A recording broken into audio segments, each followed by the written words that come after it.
미국 내에서 주한미군 철수를 거론하는 이유는 미국 국무부의 컨설팅 회사. 미국 국무부는 2021년 중국의 경제적 압박을 당한 동맹을 지원하기 위한 전담 부서를 구성했습니다. 이 전담 부서는 일종의 컨설팅 회사처럼 운영되며 실제 별칭도 회사입니다. 현재 부서장은 멜라니 하트 국무부 대중국 정책조정관입니다. 회사는 고객 국가가 도움을 요청하면 국무부 경제 전문가들을 동원해 해당 국가의 경제 사정을 분석한 뒤 수출 시장을 중국 외의 지역으로 다변화할 방법을 찾을 수 있게 도와준다고 합니다. 또 중국의 경제적 압박에 대응하는 가상훈련도 한다고 합니다. 지난 3일 하트 정책조정관은 연합뉴스와의 전화통화에서 만약 한국이 중국의 경제 압박에 직면한다면 우리는 할 수 있는 모든 것을 할 것이라고 말했습니다. 그러면서 우리는 파트너 국가들이 위험의 실체를 사전에 정확하게 이해하고 더 큰 회복 탄력성을 갖기 위해 그들이 할 수 있는 일을 지원하려 한다. 라며 우리는 한국에 우리가 필요할 때 관여할 준비가 되어 있으며 기꺼이 그렇게 할 것이라고 강조했습니다. 다만 그는 각국이 직면할 상황별 시나리오가 다르기 때문에 어떤 특정한 도움이나 경제적 지원을 제공할 것이라고 미리 약속하지는 않는다고 했습니다. 그러면서 우리가 목표로 하는 것은 선택지를 제시하고 정보를 공유하고 지원을 제공하고 다른 동맹국 및 파트너들에 관여하는 것이지만 그 과정의 모든 단계는 그 나라의 선택이라며 미국은 결코 타국의 의사결정에 참여하려고 하지는 않는다라고 했습니다.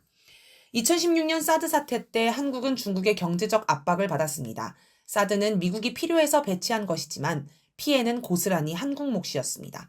당시 미국은 한국을 위해 아무런 대응도 하지 않았습니다. 이제는 당시와 같은 사태가 발생하면 국무부의 전담 부서가 나서서 컨설팅을 해준다고 합니다. 그런데 어떤 지원을 할지 구체적으로 대안을 제시하거나 약속을 한 것은 없습니다. 아마 우리나라가 중국 대신 다른 나라와 무역 거래를 할 수 있도록 소개해주는 정도를 할 듯합니다. 하지만 2021년 기준 우리나라 수출의 25%, 수입의 23%를 차지하고 무역 흑자 비중의 83%를 차지하는 중국을 대체할 무역 상대국은 없습니다. 윤석열 정권 들어 미국의 중국 고립 봉쇄 정책에 적극적으로 뛰어드는 바람에 2021년 243억 달러 흑자가 2022년에는 12억 달러 흑자로 쪼그라들고 2023년에는 아예 180억 달러 적자로 돌아섰습니다. 이건 어디서도 메울 수 없습니다. 아무리 생각해도 미국의 컨설팅은 실속이 없을 듯합니다. 오히려 미국의 감시가 강화될 것으로 보입니다. 물론 감시의 목적은 통제입니다. 이 회사는 컨설팅 명목으로 그 나라의 경제 정보를 전달받는다고 합니다. 그걸 가지고 우리 기업들이 중국과 어떤 거래를 하는지 파악하고 미국의 이익에 맞게 조정하도록 영향력을 행사할지도 모릅니다. 중국의 경제적 압박을 피하려다 미국의 경제적 압박을 받는 꼴이 될 수 있다는 것입니다. 제재에도 번창하는 화웨이.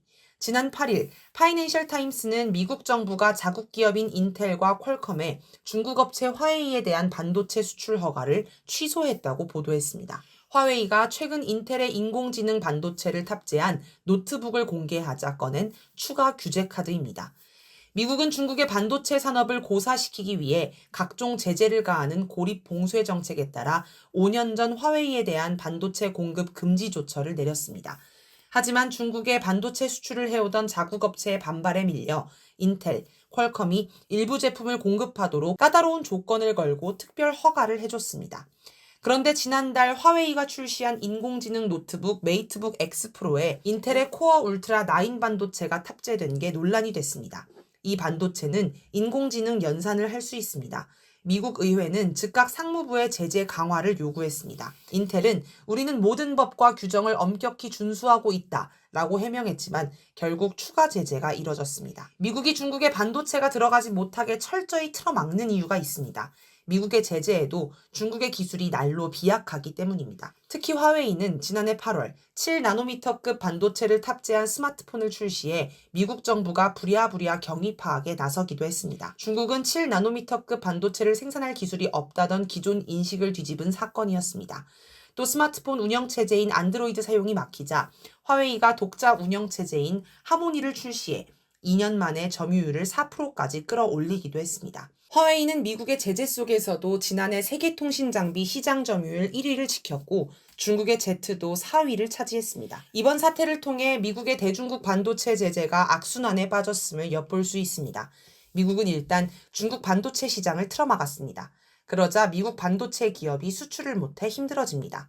그래서 조건을 붙여 수출을 허가하면 중국 기업에 도움이 됩니다. 그래서 다시 막습니다. 그러면 미국 반도체 기업은 다시 힘들어집니다. 중국 고립봉쇄 정책의 운명. 미국은 힘이 갈수록 약해지지만 중국의 힘은 급격히 세지고 있습니다. 그래서 미국은 중국의 성장을 억제하려고 압박하기 시작했습니다. 2010년대 중후반 시작한 미중 무역전쟁과 뒤이은 중국 고립봉쇄 정책, 이른바 탈동조화 바람이 시작된 배경입니다.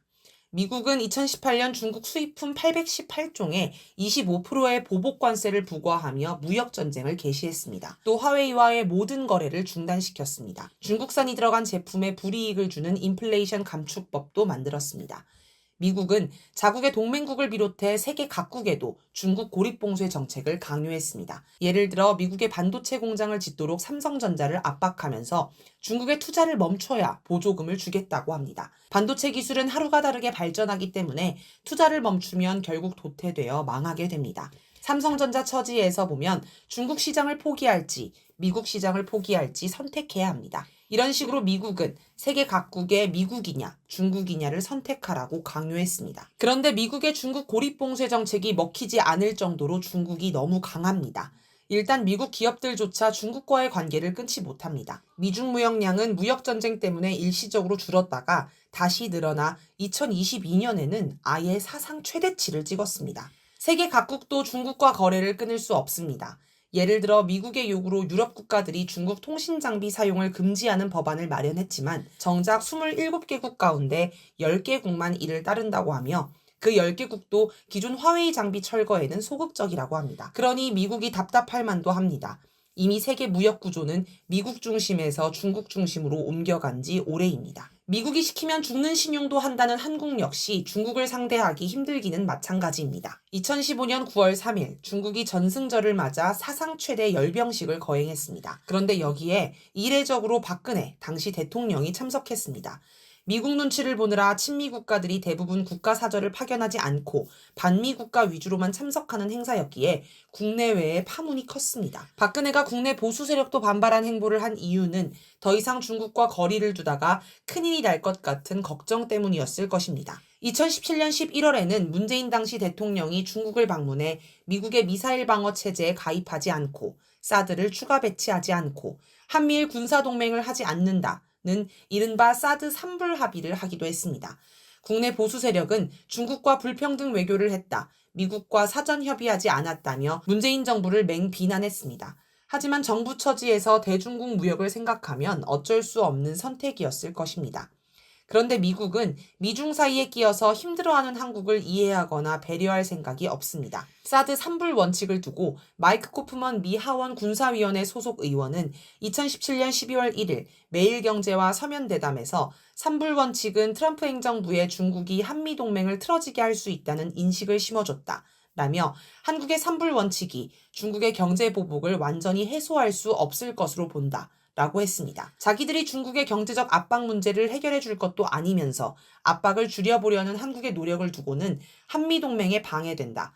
해봐야 소용없다는 식으로 대한 것입니다. 이처럼 미국은 실제 도움은 안 주면서 이념을 앞세워 한국을 통제하려 합니다. 아마 미국은 한국을 두고 힘들면 이겨내야지. 그걸 못 버티고 중국과 타협을 하되 통제를 강화해야겠다. 라고 생각한 듯합니다. 아무튼 미국이 감당하기 힘들 정도로 중국이 강해져 있다 보니 미국의 정책도 자꾸 오락가락합니다. 제재를 강화했다가 풀었다가 다시 강화했다가. 그런데 이 과정에서 중국은 미국의 제재를 자체 기술력 성장의 계기로 삼기 때문에 타격을 받기보다 더 강해지고 있습니다. 미국이 현재와 같은 악순환에서 벗어나려면 중국 고립봉쇄 정책을 폐기하든지 아니면 실효성 있는 새로운 대책을 세우든지 해야 합니다. 아마 중국 고립봉쇄 정책을 폐기하기는 어려울 것입니다. 그렇다고 실효성 있는 봉쇄 방법도 없습니다. 하트 정책조정관이 실속 없는 얘기나 하는 것도 그렇고 인텔의 대중국 수출을 허가했다, 취소했다, 반복하는 것도 그렇고 지금 미국의 대응은 뭐 하나 마땅한 게 없습니다. 진화 러몬도 미국 상무부 장관도 8일 하원 청문회에 출석해 우리는 중국과의 경쟁에서 중국을 압도해야 한다. 중국이 첨단 기술을 확보하지 않도록 우리가 필요한 모든 조처를 취하고 있다. 라고 하면서도 우리는 중국의 반도체를 포함해 모든 종류의 수출을 이어갈 것이며 이는 미국 경제에 좋은 일이라고 하는 등 곤혹스러운 미국의 처지를 드러냈습니다. 그래서 미국은 러시아에 써먹은 방식을 중국에도 쓰려고 합니다. 미국은 대러시아 제재를 시도했지만 러시아의 천연가스를 의존하던 유럽이 여기에 동참하지 않았습니다. 그래서 우크라이나 전쟁을 유도해 러시아를 악마화하고 유럽 등 다른 나라의 러시아 천연가스를 사지 못하게 막았습니다. 그리고 그 틈에 자국산 시에일가스를 팔아먹었습니다. 마찬가지로 중국을 향해서도 전쟁을 일으켜 다른 나라들이 어쩔 수 없이 중국과 거래를 끊게 만들려는 게 미국의 구상일 것입니다. 우크라이나 전쟁 전에도 미국이 조만간 우크라이나에 전쟁 난다는 소문을 계속 퍼뜨렸듯이 지금은 조만간 대만에 전쟁 난다는 소문을 계속 퍼뜨리고 있습니다. 지난 4월 23일 일본을 방문 중인 존 아퀼리노 미국 인도태평양 사령관은 기자간담회에서 시진핑 중국 국가주석이 군의 2027년 대만 침공을 실행할 준비를 진행하도록 지시했다 라며 시 주석이 지시하면 군은 침공에 나선다 라고 말했습니다. 그는 올해 3월 미국 하원 군사위원회 청문회에 제출한 서면 입장에서도 모든 징후는 중국이 2027년까지 대만 침공 준비를 마치라는 시진핑 국가주석의 지시를 이행하고 있음을 보여준다 라고 밝히기도 했습니다. 트럼프가 집권하면 주한미군 철수? 지난 6일 엘브리지 콜비 전 미국 국방부 전략전력 개발 담당 부차관보가 연합뉴스와의 대담에서 주한미군이 필요 없다고 주장했습니다. 그는 도널드 트럼프 전 대통령이 대선에서 당선될 경우 백악관 국가안보 보좌관 후보로 거론되는 인물입니다. 따라서 트럼프 전 대통령이 재집권에 성공하면 그의 주장은 미국의 동북아 정책이 될 가능성이 높습니다. 그는 미국은 북한과 싸우면서도 중국과도 싸울 준비가 된 군사력을 갖고 있지 않기 때문에 미국의 주된 문제가 아닌 북한을 해결하기 위해 더 이상 한반도에 미군을 인질로 붙잡아둬서는 안 된다 라고 하였습니다. 또 헤비급 복싱 챔피언 미국이 미들급 경기 한반도 전쟁에서 뛰면 안 된다. 미들급 경기에서 이기겠지만 너무 상처를 입고 피로해서 다음 헤비급 경기 중국과의 전쟁에서 질 수 있기 때문이라고 설명하기도 했습니다. 즉 미국이 북중과 동시에 전쟁을 할 만한 여력이 없기 때문에 어느 하나에 집중해야 하는데 북한보다는 중국에 집중하겠다는 뜻입니다. 또 미군 전력 다수가 한국에 있으면 북한뿐만 아니라 중국과도 너무 가까워 엄청난 선제 공격을 당할 수 있다. 라며 나에게 결정 권한이 있다면 난 주한미군을 두지 않을 것이라고도 했습니다. 선제 공격을 당하면 반격하면 됩니다. 그런데 엄청난 선제 공격을 당하면 반격할 엄두도 내지 못할 수 있습니다.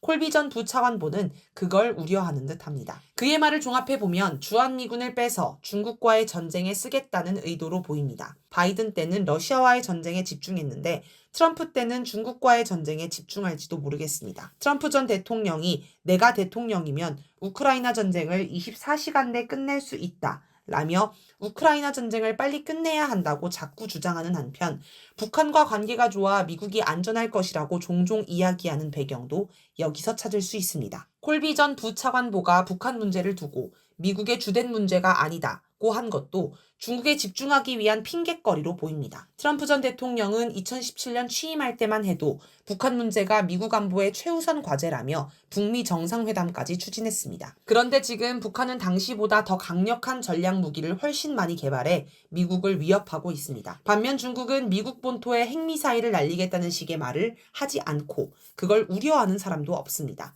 따라서 북한 문제가 여전히 미국 안보의 최우선 과제일 수밖에 없습니다. 그런데 트럼프와 북한의 관계가 좋아 미국이 안전하고 북한 문제는 미국의 주된 문제가 아니라는 식의 이야기가 나오는 것은 중국과의 전쟁에 집중하기 위해 북한 문제에서 발을 빼겠다는 뜻으로 보입니다. 지금 많은 전문가가 중국 대만 전쟁이 발발하면 한반도에도 전쟁이 날 수 있다고 경고합니다. 한반도에 전쟁이 나거나 날 가능성이 크면 주한미군을 빼서 대만으로 보내려는 미국의 구상이 어그러집니다. 한국도 주한미군이 나가는 걸 강력히 반대할 것입니다. 콜비는 우리가 한국의 대만 방어에 직접 참여하라고 요청해서는 안 된다고 생각한다. 한국군은 한국에 대한 직접 공격을 방어할 준비를 해야 한다. 만약 중국이 한반도에 직접 개입한다면 그때는 미국이 지원하러 갈 것이라고 했습니다. 이 말은 한국을 향해 대만에 파병하라고 요구하지 않을 테니 주한미군이 나가는 걸 반대하지 말라는 뜻입니다. 그리고 중국이 공격하면 우리가 막아주겠지만 북한이 공격하는 건 모르겠으니 너희가 알아서 막아라 는 뜻이기도 합니다. 여러모로 미중의 고래 싸움에 우리 안보가 풍전등화 신세입니다. 그리고 미국의 힘이 약해진 게 일이 이렇게 흘러가는 주된 요인이라는 점을 주목해야 하겠습니다.